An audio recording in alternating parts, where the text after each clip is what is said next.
6 years ago, in a day when I finished my college entrance examination, I received a call from my father. He said to me, "May, since you have finished your examination, I have something very important to tell you. Your grandfather was diagnosed with lung cancer a week ago, and the doctor said it was in a late stage, so he could only live up to 3 months." At that time, I was standing actually in a bus station waiting for my friends to gather together and have fun all night, which is kind of like a tradition for Chinese students who have spent so many years preparing for this exam. But I went home immediately. On the way back, I cried heavily. I couldn't stop thinking about this, and I couldn't believe this. It was like the first time that I actually faced someone's leave, someone important to me. After getting back to home, I asked my father for more details. He told me that my grandfather only knew that there was some problem with his lung, and he needed to be hospitalized for observation. In the next several weeks, I brought 3 meals for my grandfather every day, and I talked a lot with him. He always liked to talk about how smart I was when I was a little girl, and he always liked to talk about his favorite story.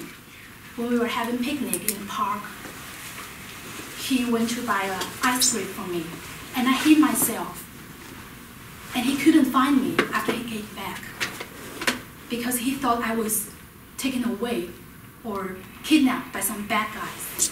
And every time he talked about that, he would say, "You scared me to death, you little girl," and we were both laughed together.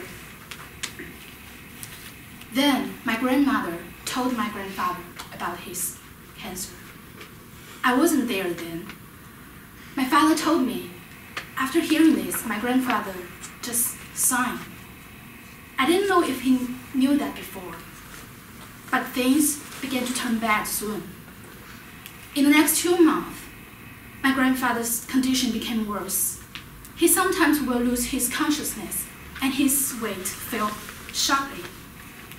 All I can see was his skins and bones, and sometimes the doctor will put a tube into his throat to help clear it because he would be choked by himself. And that scene was really heartbroken.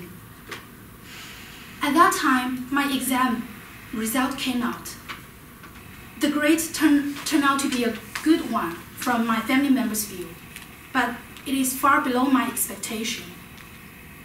So I decided to retake the exam in a year, but my family members, including my grandfather, thought it was not a good idea.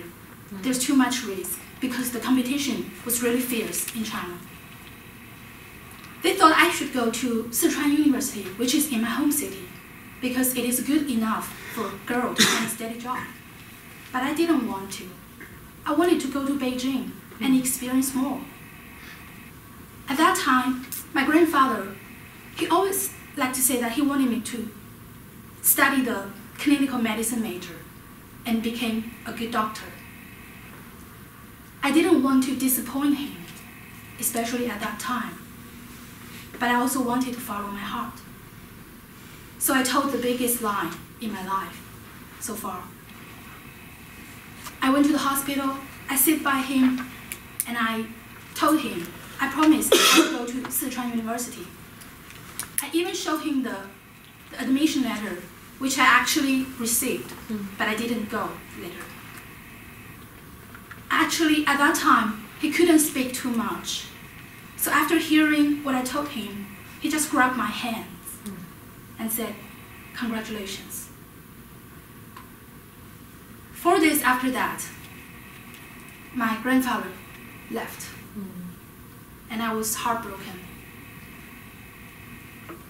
Even now, I don't know if I did wrong or right at that time, but I believe if he could see me now, doing what I'm doing now, do what I like, study abroad, and trying to be a better me, I'm sure he won't be disappointed.